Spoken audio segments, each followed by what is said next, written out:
नमस्सद्धर्म पुंडरीकसूत्र। नमस्सद्धर्म पुंडरीकसूत्र। नमस्सद्धर्म पुंडरीकसूत्र। आज दोस्तों एक प्रश्न आया है कि ऐसा क्यों है कि मैं हमेशा अपने से बेहतर परिस्थितियों में दिखने वाले लोगों को देखता हूँ और परेशान होता हूँ कि मैं बेहतर क्यों नहीं हूँ। क्या मेरी ये सोच गलत है? क्या मैं इस सूत्र जिसके बारे में आप बता रहे हो कि नमन से अपनी स्थिति को बेहतर कर सकता हूँ? दोस्तों, मैं बहुत ही कृतज्ञ हूँ उस महानुभाव का जिन्होंने ये प्रश्न पूछा और इतनी हिम्मत दिखाई इस प्रश्न को पूछने में। मैं ऐसा क्यों कह रहा हूँ? इसलिए कि ये विचार हम सबके पास आते हैं कि हम अपने से बेहतर परिस्थितियों वाले मनुष्य साथी के बारे में ज़्यादा सोचते हैं और परेशान होते रहते हैं, लेकिन हम साफ तौर पर इसका जिक्र बाहर नहीं आने देते और इसको प्रश्न भी नहीं बनने देते कि इसका उत्तर खोज सकें। तो ये मेरे मित्र जिन्होंने इतना साहस किया, मैं उनकी दिल से प्रशंसा करता हूँ और आप सबकी तरफ से आभारी हूँ।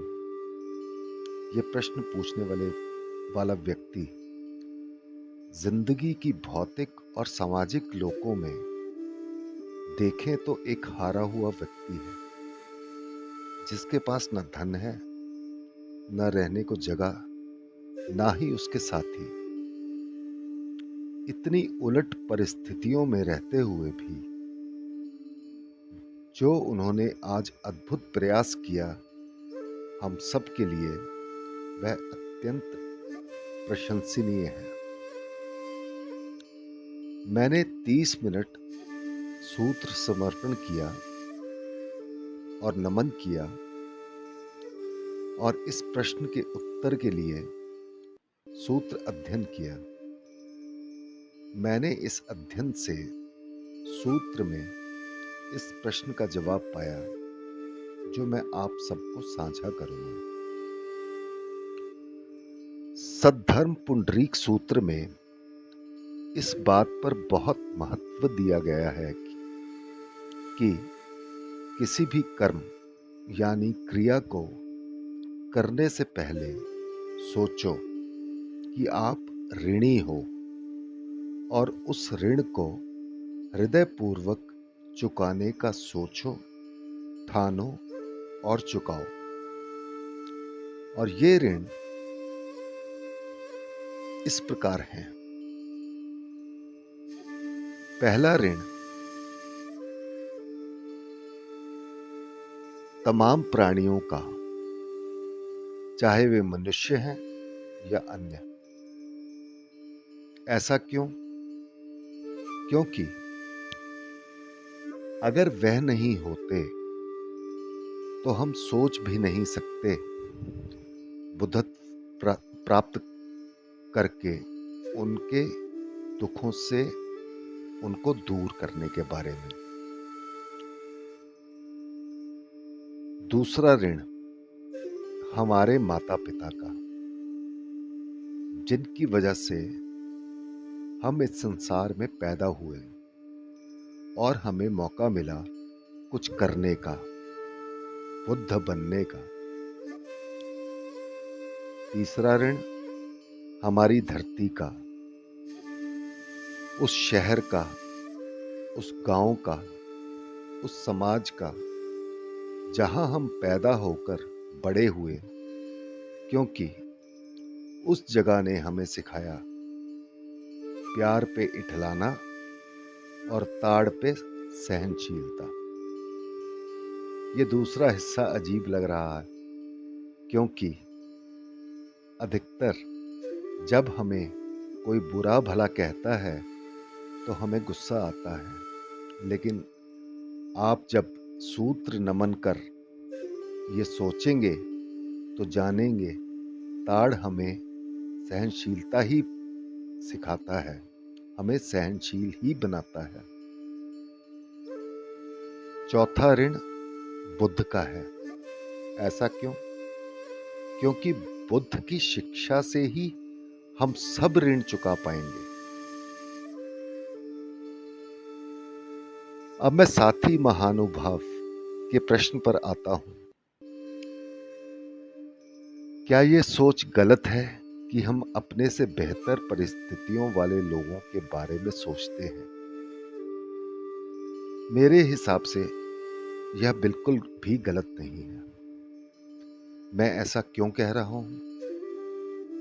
इसलिए कि हमसे बेहतर परिस्थितियों वाले लोग, जैसे कि धनवान व्यक्ति, कर्मशील व्यक्ति, तंदुरुस्त व्यक्ति, हमारे लिए प्रेरणा का स्रोत हैं। अब रही बात उनके बारे में सोचकर परेशान होना या खुद को कोसना, यह तो ठीक बात नहीं। इन विचारों पर विजय कैसे पाएं? सूत्र नमन और समर्पण से एवं सूत्र अध्ययन से। सूत्र समर्पण हमें प्रेरित करेगा अपने ऋण चुकाने के लिए संसार के सब व्यक्तियों के लिए, जैसे कि मैंने सूत्र के शब्दों में थोड़ी देर पहले कहा।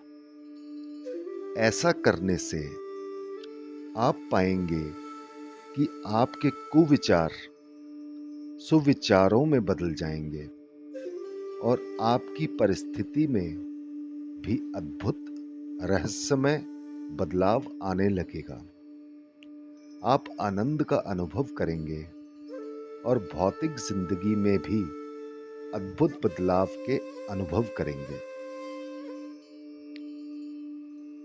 सूत्र में लिखा है, और मैं इसे कोट कर रहा हूं,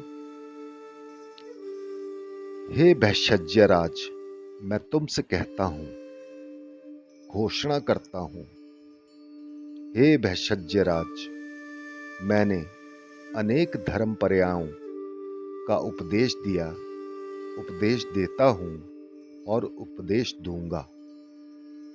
हे भैषज्यराज, उन सभी धर्मपर्यायों में यही धर्मपर्याय यानी सद्धर्म पुंडरीक सूत्र है जो सबका स्वीकारणीय और सब लोगों का श्रद्धेय नहीं है। हे भैषज्यराज, तथागत की शक्ति के द्वारा सुरक्षित तथागत का यह आध्यात्मिक एवं रहस्यमय उपदेश अभी तक अविवेचित, अभी तक अनुपदिष्ट तथा अनाख्यात है। हे भैषज्यराज, तथागत के जीवन काल में ही यह धर्मपर्याय अनेक लोगों के द्वारा अस्वीकृत किया गया है।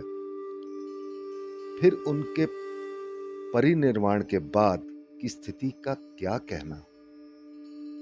जो परिनिर्वाण प्राप्त तथागत के इस धर्मपर्याय में श्रद्धा रखेंगे तथा इसका वाचन, लेखन, सत्कार एवं आदर करेंगे तथा इसको दूसरों को सुनाएंगे, हे भैषज्यराज, उन कुलपुत्रों एवं कुलकन्याओं को तथागत के चीवर से आच्छादित समझना चाहिए। अन्य लोक धातुओं में स्थित तथागतों के द्वारा वे अवलोकित एवं अधिष्ठित हैं। उनका श्रद्धा बल, कुशल मूल बल एवं प्रणिधान बल अत्यंत श्रेष्ठ होगा। हे भैषज्यराज, ये कुल कन्याएं या कुल पुत्र तथागत के विहार के एक भाग के निवासी होंगे। उनके मस्तक तथागत के हाथ के स्पर्श से शुद्ध हो जाएंगे। ये मैंने सूत्र में जो लिखा है, भगवान बुद्ध ने कहा है, वह पढ़ा है। ये पंक्तियां सूत्र के 10वें अध्याय में हैं, जहां तथागत यानी बुद्ध अपने एक शिष्य भैषज्यराज को संबोधित कर रहे हैं। बुद्ध कहते हैं कि उन्होंने अनेक सूत्रों के उपदेश दे रहे हैं और देते रहेंगे, लेकिन उनमें से सबसे सर्वश्रेष्ठ सद्धर्म पुंडरीक सूत्र है।